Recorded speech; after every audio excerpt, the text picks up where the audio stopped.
જ્યારે શિવજીની વાત કરીએ તો કૈલાસ પર્વત, હા, બરાબર. તો કૈલાસ પર્વત છે એ બીજા પર્વતો કરતાં અલગ કેમ છે? એવું કહેવાય છે કે હિમાલયના ટોટલ જે શિખરો આપણે ગણીએ, શિખર ફક્ત બીજું બધું નહીં જોવાનું, ફક્ત શિખર ગણીએ તો ટોટલ 1.25 કરોડ શિખર છે. 1.25 કરોડ શિખર? 1.25 કરોડ શિખર છે. આ બધા શિખરોનું જો ટોટલ કરવા જઈએ નાના મોટાઓનું, તો કૈલાસ એક્ઝેક્ટ સેન્ટરમાં આવે છે. ઓકે. એટલે કોઈ પણ વસ્તુનું જો તમે સેન્ટર જુઓ તો શું થાય, આમે સેન્ટ્રીફ્યુગલ ફોર્સની દૃષ્ટિએ એ જગ્યા center. બહુ જ અગત્યની બની રહે. બીજું એટલે કે એની પોતાની પણ દિવ્ય શક્તિઓ છે, કારણ કે શિવજીનું સ્થાન છે, એના વિશે કંઈ કહેવા જેવું જ નથી.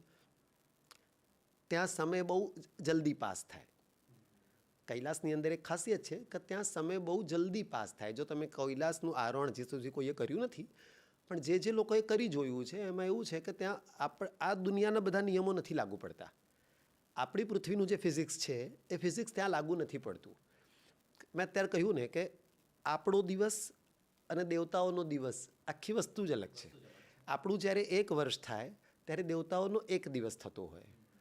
તો આ બંનેની વચ્ચે આવેલો આ કૈલાસ પર્વત, તો આ કૈલાસની અંદર પેલી બાજુની ગણના ચાલુ થઈ જાય. તો જ્યારે તમે કૈલાસનું આરોહણ કરો ત્યારે ઘણા બધાને એવા મતાંતરો આવતા હોય છે, લોકોના ઓપિનિયન્સ, કે મારી દાઢી બહુ જલ્દી વધવા માંડી, મારા શરીરના માથાના વાળ વધવા માંડ્યા, મારા ચહેરા ઉપર કરચલીઓ પડવા માંડી. આ તે કારણ કે પેલી બાજુનું ગણિત ચાલુ થઈ જાય કે વૃદ્ધત્વ આ તે બધું જલ્દી આવે. અહીંયા ટાઈમ બહુ જલ્દી પાસ થઈ જતો. હા, એવું સાંભળવા મળે છે કે કૈલાસ માનસરોવર છે એમની પ્રદક્ષિણા જે કરે છે તો એવું કહે છે કે વૃદ્ધત્વ જલ્દી આવવા માંડે છે. જલ્દી આવે.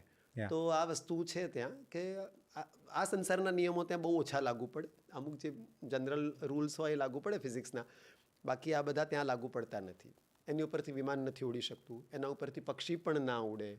એટલે એની પોતાનું ચુંબકીય ક્ષેત્ર છે. સાયન્ટિફિકલી જોઈએ તો આપણે ચુંબકીય ક્ષેત્ર, પણ ફક્ત એકલું મેગ્નેટિક ફિલ્ડ નથી.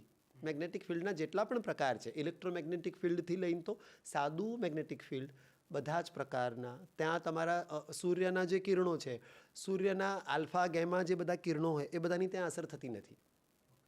કૈલાસ માનસરોવરના ત્યાં તમે રહો અને જો કદાચ વાયુમંડળમાંથી તમે ઓઝોનને કાઢી નાખો, કે આપણે આપણી જનરલ બાકીની જમીન ઉપર આપણી ચામડી કેમ નથી બળતી, કારણ કે વચ્ચે ઓઝોનનું લેયર છે. પણ કદાચ જો આ ઓઝોનનું લેયર કાઢી નાખવામાં આવે તો પણ કૈલાસ માનસરોવરની આસપાસમાં રહેનારા વ્યક્તિને સૂર્યના કોઈ પણ આલ્ફા બીટા ગેમા જે પણ કિરણો હોય એની અસર બિલકુલ નેગેટિવલી નહીં થાય, કે એ શક્તિ સુદ્ધા ત્યાં બહુ હાથ નાખવાની હિંમત ના કરે. એટલે એ જગ્યા પોતાનામાં બહુ જ અલૌકિક શક્તિઓ ધારણ કરેલી જગ્યા છે, સામાન્ય જગ્યા નથી. શિવજીનું જ નિવાસ છે. એ છે, કારણ કે સૌથી ઊંચા પર્વતમાં કહીએ તો માઉન્ટ એવરેસ્ટ ગણાય. હા, બરાબર, સૌથી ઊંચો એ લોકો સર કરી લે છે, પણ કૈલાસ પર્વત ઉપર કોઈ ચડી શકતું અને ચાઇના જેવો દેશ કે જે કદાચ આપણું ભારતીયતા તો એ લોકો નહીં જ માને ને, ઠીક છે, બૌદ્ધિઝમ આપણું જ ભાગ છે, તો પણ ચાઇના સરકારે સુદ્ધા એના ઉપરથી વિમાનો તો નહીં જોડાડવાના, એને સર કરવાનો પ્રયત્ન નહીં જ કરવાનો. એ સરકારો દ્વારા પણ એની ઉપર પાબંદી છે. ઓકે, એને સરકારના પ્રયત્નો થયેલા છે ખરા? અલાઉડ નથી કરતા ને. જેમ તમારે માઉન્ટ એવરેસ્ટ જવું હોય તો કેવું ને, પરમિશન લેવી પડે તમારે. તેવી રીતે ના, આપણી ભારત સરકાર દ્વારા ઉપર જવાની પરમિશન નહીં, પ્રદક્ષિણા કરો. અને પેલી બાજુથી ચાઇના સરકાર પણ નથી આપતી. તો પહેલાંથી જ એ લોકોએ ક્યારેય, નેપાળના લોકોએ ક્યારેય પ્રયત્ન નથી કર્યો. કદાચ ક્યાંક સાંભળવા મળે તો એ ફક્ત લોકવાયકા છે. કોઈ ખાલી જઈને એવું કહે કે નજીક જઈને આવે ને હું જઈ આવ્યો, એવા કંઈક કહેવું પડે બધાને પોતાનું એ બતાવવા માટે. બાકી પરમિશન જ નથી ઉપર જવાની, વિમાન જ નથી ઉડવા દેતા. વિચાર કરો. કૈલાસ પર્વતની જે ઘણી બધી કથાઓ સાંભળવા મળે, બરાબર, એમાં એક કથામાં ક્યાંક એવું બી આવે છે કે રાવણે કૈલાસ પર્વત ઉપાડ્યો. બરાબર, તો એ કથા એટલે એ મિથ છે કે સચ્ચાઈ છે? સત્ય, બિલકુલ સત્ય છે. તો એ શું કથા હતી અને ક્યારે એ ઉપાડ્યો? ભીમ ખરો, આપણે જે ભીમને જાણીએ પાંડવોમાં, આપણે ભીમથી બહુ જ ઇમ્પ્રેસ ના થઈએ જેટલા રાવણથી ઇમ્પ્રેસ થઈએ. કારણ કે ભીમને થઈ હજી 5-5.5 જ વર્ષ થયા, રાવણને થઈ 17.5-18 લાખ વર્ષ થયા. અને 17.5-18 લાખ વર્ષ પહેલાં તો રાવણનો નાશ થયો. રાવણ તો ભગવાન શ્રી રામ રઘુવંશમાં કહેવાયા. રઘુવંશની અંદર 14મી-15મી પેઢીએ રામ આવ્યા. આ પાછળ તમે જાઓ તો 14મી પેઢીએ રઘુ હતા. રાવણ રઘુના ટાઈમમાં પણ હતા, વચ્ચેના બીજા બધા 12-13માં પણ હતા. રામે એનો નાશ કર્યો. જૂનો કેટલો હશે ને, એનું આયુષ્ય બહુ, કારણ કે એવું કહેવાય કે એને ખાટલા એના પલંગના એની જોડે એને કાળનો બાંધી રાખ્યો હતો.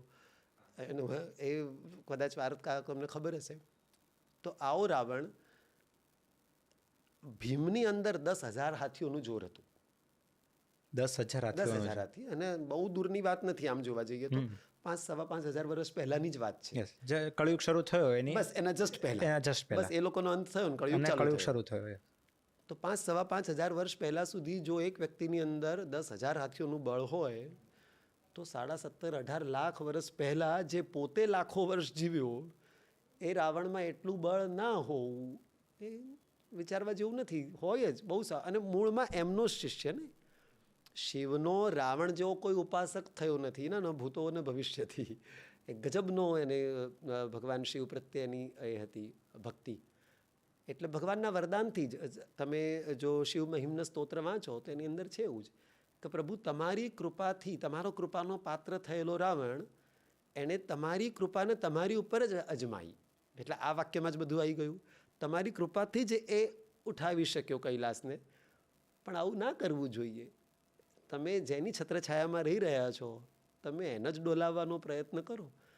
એટલે એણે જ્યારે ઉઠાવ્યો પછી શિવજીએ જોયું કે આ અહંકારી બની રહ્યો છે. એટલે ભગવાને ફક્ત પોતાના જમણા પગના અંગૂઠાથી એક સહેજ દબાવ્યું. એમાં તો ત્રીજા અતલ વિતલ સુતલ, ત્રીજું જે પાતાળ લોક ખરું, ત્યાં રાવણ જતો રહ્યો. પછી ભગવાનને માફી માંગવા માંડ્યો, મારી ભૂલ થઈ ગઈ પ્રભુ, નહીં કરું આવું. પછી ભગવાને એને ત્યાંથી બહાર કાઢ્યો. પણ એ વસ્તુ સાચી છે, એને બહુ બળશાળી હતો ને, જે બધા 9 ગ્રહોને એને ઊંધા લટકાઈ રાખ્યા હતા, કે મામૂલી નહોતો એ. ફક્ત એક જ ખરાબી હતી, સ્ત્રી દાક્ષિણ્યની ભાવના નથી.